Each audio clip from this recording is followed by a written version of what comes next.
2026 NBA season. And some teams, honestly, a lot of teams have their eyes set on the 2026 NBA offseason. So today, I want to take an early look at the free agency class this summer. We're still about 3 months out from free agency, but there are countless teams in the NBA tanking right now for the 2026 NBA draft. They're going to look to add on the margins or maybe take a big swing in this year's free agency period. The 2026 free agency class, in my opinion, is stronger than what it was last year. And I think there's going to be a lot of wrinkles that unfold this summer. So like always, you got to start off at the top with LeBron James, who's actually going to be an unrestricted free agent this summer, unlike last summer when he had a $50 million player option that he opted into. LeBron James is going to be going to his age 42-year-old season next year. It is still mind-blowing to say that LeBron has still been an all-star caliber player in year 23. He's averaging 21 points, 6 rebounds, and 7 assists a night for the Lakers, shooting over 50% from the field. Like, this is one of the best high-end role players or low-end all-stars in the league, and he's 41 years old. Now, a lot of rumors throughout this NBA season made it seem like LeBron could end up leaving the Lakers in the offseason, and that could definitely be true. If next year is going to be LeBron's final year in the NBA, it would be very fitting to maybe go back to Cleveland for your final year. Play with Steph in Golden State. Maybe he returns to Miami. Maybe he finally plays for the New York Knicks in Madison Square Garden. There are definitely a ton of options for LeBron, and those options would even expand even more if he's willing to take a huge pay cut because he's making $50 million. LeBron's a great player, but he's not worth $50 million for his caliber play right now. So if LeBron takes anywhere between $5 to $15 million, there's going to be a lot of suitors for his final year next season because you're going to get the jersey sales, you're going to get the tickets, and so many national television games. If this is going to be his final year, now we can definitely be back with the Lakers because the Lakers are playing really good basketball right now. They're the 3 seed in the West. You have Luka Doncic, potentially Austin Reeves returning. They will have some draft capital and cap flexibility to maybe make a big trade this offseason, and that will help out the Lakers a ton if LeBron James is willing to come back for $5 or so million for the final year of his career. Because if LeBron wants to get $50 million, it's either going to come from the Lakers or the Brooklyn Nets. I don't see the latter happening, and I don't think the Lakers would be willing to offer LeBron $50 million if they're trying to maximize this window around Luka Doncic in his prime. So LeBron could definitely be back with the Lakers. I'm keeping an eye on maybe Golden State if they're willing to take a swing on LeBron in his final year. He gets to play with Draymond and returning Jimmy and obviously Steph Curry. He can maybe go to the Knicks, play with Brunson, Karl Anthony Towns, OG,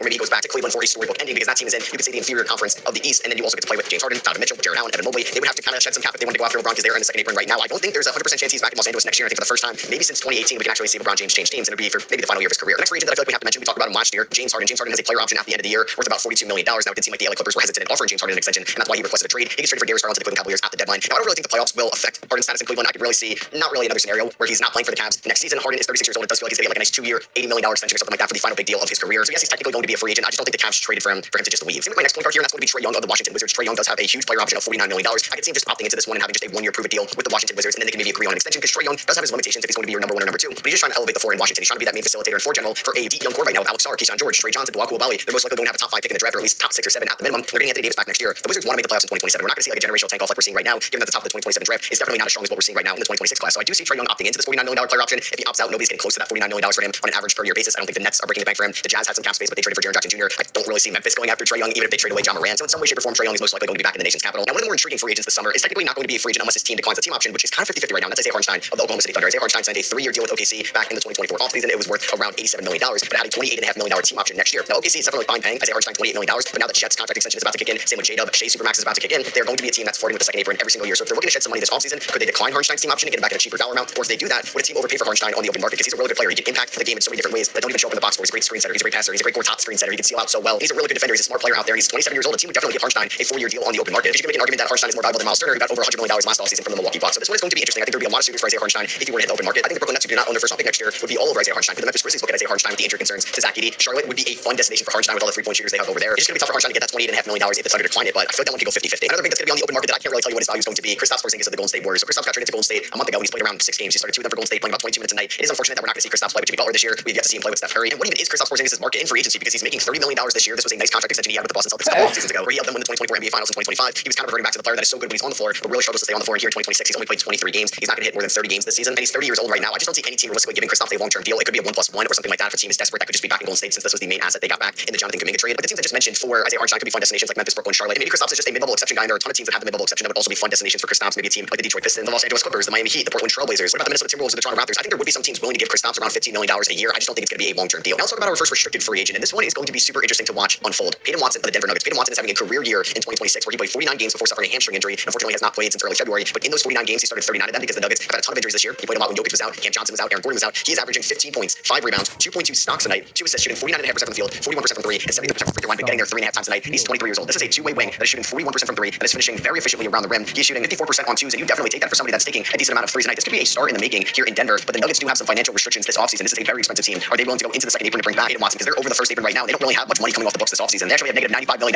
in cap space right now, and would they be willing to maybe part ways with Jonas Valanciunas? Could they sour dump Zeke Naji? But it's going to be tough because they don't have a lot of first round picks. Maybe sour dump before. Cam Johnson could be on the move this offseason. Christian Brown. There's going to be some teams that are willing to offer Peyton Watson a lot of money. Now teams are going to have to create some cap space, but Memphis has always been looking for this athletic wing. Brooklyn is going to have some cap space this offseason. The Chicago Bulls, I think, make for a fascinating Peyton Watson team to be on the perimeter with Montes Buzelis. They fit the timeline together. I think they can complement each other very well. I think having a point guard like Josh Giddey would do wonders for Peyton Watson as an offensive creator, and that's something Denver's going to have to worry about because this team is paying over $100 million to Nikola Jokic and Jamal Murray next year. Aaron Gordon's making $31 million. Cam Johnson's making $23 million. Christian Brown's contract goes up from $4.9 million this year to $21 million next year. And if a team throws $25 million a year at Peyton Watson, Denver's not going to be able to afford that unless they make a corresponding move. So it's definitely something to keep an eye on because I do wonder if Denver is willing to go into the second apron or they could actually have to part ways with Peyton Watson. We're going to talk about LeBron James with the Los Angeles Lakers. We're going to talk about Austin Reeves now, where Austin Reeves has a $14.8 million player option. I can't see the future. He's going to opt out of this one. Austin Reeves is definitely only a $30 million a year player. I expect him to be back with the Los Angeles Lakers. The only thing I could see if the Lakers maybe want to get realistic and adding somebody like Giannis Antetokounmpo or a superstar this offseason, and maybe it's be a trade, maybe it's be a free agency, but there could be some type of like Austin Reeves sign and trade. That's the only scenario I could see Austin Reeves leaving the Lakers. It seems like the Lakers love him. He loves Los Angeles. He's having a career year, averaging 23.5 points, shooting about 49% from the field, 36% from three, 86% from the free throw line on 7 attempts a night. The Lakers can give him over $30 million a year. They can give him a 5th year on that contract. And yeah, maybe Brooklyn can pitch in that you are going to be the star here, move over Michael Porter Jr. or something like that. But unless he's getting traded for like Giannis Antetokounmpo, I don't see Austin Reeves in any other jersey next year other than a Lakers one. Another free agent that I think could opt out of their current deal that has a player option, Andrew Wiggins of the Miami Heat. Andrew Wiggins is having a really good season as a 30-year-old. He's making $28 million this year. He has a $30 million player option that he can opt out of this summer. Wiggins is 31 years old. This could be his last chance on getting a long-term deal because when you're watching Miami Heat, especially with their backcourt defense of Norman Powell and Tyler Hero, sometimes not holding their own, Wiggins is a big part of what they can do defensively. Wiggins this year has played 57 games. He's averaging 16 points, 5 rebounds, and 3 assists. He's shooting 47% from the field, 40% from three. And you know he can show up in a big playoff series or two. He's done that in the past with the Golden State Warriors. He was the headliner coming back in the Jimmy Butler trade. But what if Wiggins maybe pulls a Gordon Hayward from a couple years ago? If you remember, he had a $30 million player option from the Boston Celtics. He opted out of that and got a long-term deal over $100 million from Charlotte in the offseason. Now, I'm not saying Andrew Wiggins is going to get $100 million on the open market, but I think there would be a ton of suitors looking for a 3-and-D caliber wing at a high level like Andrew Wiggins because he's 31 years old. So what if a team is willing to give him a 3 to 4 year deal worth $80 million? And Wiggins is like, okay, this is my last chance on getting big time money. If Miami's not willing to match that, I'd rather get $80 million guaranteed than play under $30 million guaranteed next year and then risk maybe not getting $50 million on my next contract. And there are some good teams that can create that financial wiggle room. I think he'd be a big part of what the Detroit Pistons are building if they want to maybe poach him from Miami. Does Milwaukee get a little bit desperate if they are able to re-sign Giannis this offseason? Maybe they bring on Andrew Wiggins to be alongside Giannis going forward. Could there be a reunion in Golden State? We know Wiggins loved his time there. Indiana would be a really fun fit, but they do need to see if they're going to spend $10+ million on a top 4 draft pick because we know their lottery situation. If they fall out of the top 4 in between 5 to 9, that pick is going to the Clippers, which could allow them, if they do lose that pick, maybe pivot to the open market and look to land somebody that can help them win now around Siakam and returning Tyrese Haliburton and a newly acquired Vita Zubac. And speaking of the Miami Heat, Norman Powell was a free agent this offseason. Norman Powell was an all-star this year for the Miami Heat, so they might have to attach a decent amount of money to bring back Andrew Wiggins to be opposite.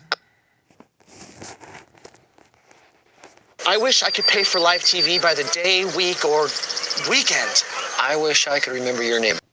We know that Norman Powell wanted over $100 in numbers. They were not willing to meet his demands in contract talks, so then they traded him for John Collins. And Norman Powell this year is averaging 22 points. He's been a great offensive player for the Miami Heat. They recently benched him, and now he's turning into a 6-man because it hasn't really yielded the best results with him and returning Tyler Hero in that backcourt. The Heat are currently on a 5-game losing streak when Norman Powell plays at the time I'm recording this. So could they maybe just let Norman Powell walk in free agency? Maybe they like what they have in-house. Tyler Hero is going to be an expiring contract in 2027, and they want to see how that plays out. So I don't think Norman Powell is going to get that $100 million he's looking for because of the liability sometimes he is on the defensive end of the floor. He's going to be 33 years old next season, but could he get close to the mid-level exception? I would say so. There's definitely some teams out there that are looking for an offensive boost. Maybe the Dallas Mavericks, they're going to try to be better next year with a returning Kyrie Irving, a potential top 10 pick, and Cooper Flag in year 2. I mentioned Detroit a ton because they need to add some type of shot creation next to Cade Cunningham. With the defensive infrastructure there, Norman Powell would fit perfectly. Philadelphia is going to need another shot creator. They could look at Norman Powell. Phoenix is looking for some offense at times, so that could be a fun fit. The Knicks will have a mid-level exception if they don't bring back Mitchell Robinson. And the Atlanta Hawks are also going to have some financial wiggle room this offseason, and maybe Norman Powell could be a nice perimeter partner next to Jalen Johnson. And speaking of the Atlanta Hawks, Jonathan Kuminga is going to be a free agent this offseason. He does have a team option that the Atlanta Hawks can decide to keep him for $24 million. It does feel like he's either going to get that declined and an extension happens in Atlanta, or they'll do right by him and decline it and he will leave on the open market. Kuminga has shown flashes since getting traded to the Atlanta Hawks. It's a small sample size of only 6 games, but he's averaging 15 points, 7.5 rebounds, shooting 56% from the field, and 58% from 3. Now, I want to reiterate that is a small sample size, but it does feel that he's like rejuvenated, a little bit more happier and motivated now that he's not on the Golden State Warriors. And I think there are some young rebuilding teams that are looking for this guy that they can latch onto in the offseason. Since he's 23 years old, 6'7", could score in multiple ways. And a team that was very interested in trading for Jonathan Kuminga in the offseason could be all over him in the Sacramento Kings. What if they're willing to give Jonathan Kuminga $80+ million? It would not shock me with how the Sacramento Kings have operated in the past. The Chicago Bulls could make some sense with the direction that they're heading in right now as well. And maybe Brooklyn or Memphis is on this idea of bringing in Jonathan Kuminga and maybe turning him into a long-term asset. So I do think there would be suitors for Jonathan Kuminga if the Hawks do decline his $24 million team option. And then maybe some rapid-fire free agents that are also going to be hitting the open market. CJ McCollum, he's having a good offensive year for the Atlanta Hawks. I think a bunch of teams could be all over this. Maybe the Boston Celtics on a 1-year deal because I think he can fit the musical ball offense very well. Zach LaVine has a $49 million player option. He's going to be opting into that. I don't think he's getting like that Andrew Wiggins opt out that's on a longer-term deal, guaranteed money. I don't think there's going to be a lot of suitors for Zach LaVine. Draymond Green has a $27 million player option. I expect him to be back in Golden State. Same with Fred VanVleet. I expect him to be back in Houston with his $25 million player option. But an interesting restricted free agent coming out of Houston will be Tari Eason, as Eason and the Houston Rockets could not agree on a long-term extension. He was one of the guys in the 2022 draft class. So could there be a sign and trade with Eason this offseason? I would not expect Houston to lose this asset for nothing. Maybe if a team with cap space wants to bring in a young defender like Eason, maybe Houston can get a first-round pick out of it. Jalen Duren's going to get a lot of money from the Detroit Pistons. He's about to be a restricted free agent. I expect Mark Williams to be back in Phoenix on a long-term extension as well. Another player from that 2022 draft class. Same with Walker Kessler in Utah. He's probably going to get a nice extension. I just don't see them moving on from Kessler. Maybe if they do draft Cam Boozer, they just feel like that front court is too crowded with Mark and Triple J, Cam Boozer, and Walker Kessler. Maybe something could change. Dort has an $18 million team option from the OKC Thunder. I actually expect them to decline that. Maybe they can agree on an extension at a lower dollar amount per year. And if he does get that declined, I think there will be some teams on the open market willing to give Dort a nice mid-level exception or a little bit under that for what he can provide for you on the defensive end of the floor. Kobe White's going to be a free agent. I expect him to be back in Charlotte. They really like that addition. And he's from the state of North Carolina. I expect Quentin Grimes most likely to be back in Philadelphia. I just felt like they were going to choose between Jared McCain and Quentin Grimes. They maybe made the wrong decision there. I expect either team to be back in Minnesota. I think one interesting one will be Benedict Mathurin for the Clippers. I do wonder if the Clippers just maybe bring back the qualifying offer. Can they agree on like a Jonathan Kuminga type extension, like a 2-year deal with a high dollar amount, but maybe a team option on the second year? Because we kind of know what Mathurin could be at the NBA level. Will he be able to swing a playoff series? We didn't really see it last year for the Indiana Pacers. We saw guys like Andrew Nemhard and Aaron Nesmith be way more valuable in a playoff series than the Benedict Mathurin archetype. I can expect John Collins to be back with the Clippers as well, but I don't really see him getting a long-term deal in the open market. Anthony Simons and Colin Sexton, 2 Chicago Bulls. I just don't think they're really going to have a great market either. I think it's going to be a 1-year deal under $10 million for both those guys. And then Mitchell Robinson, who I alluded to earlier, could definitely leave the New York Knicks. He's making $15 million right now, but when you watch the Knicks, he means so much to what this team does on the glass and the defensive end of the floor. I think a lot of teams would be willing to give Mitchell Robinson their mid-level exception. He's going to turn 28 next year, but he's one of the best rebounders in the game. We just saw Steven Adams, who's like 5 years older than Mitchell Robinson, get $30 million across 3 years. I think Mitchell Robinson can get $60 million across 4 years. So that is it for me. I hope you guys did enjoy this video. If you did, I would appreciate you dropping a thumbs up. When you do, a basketball shows up.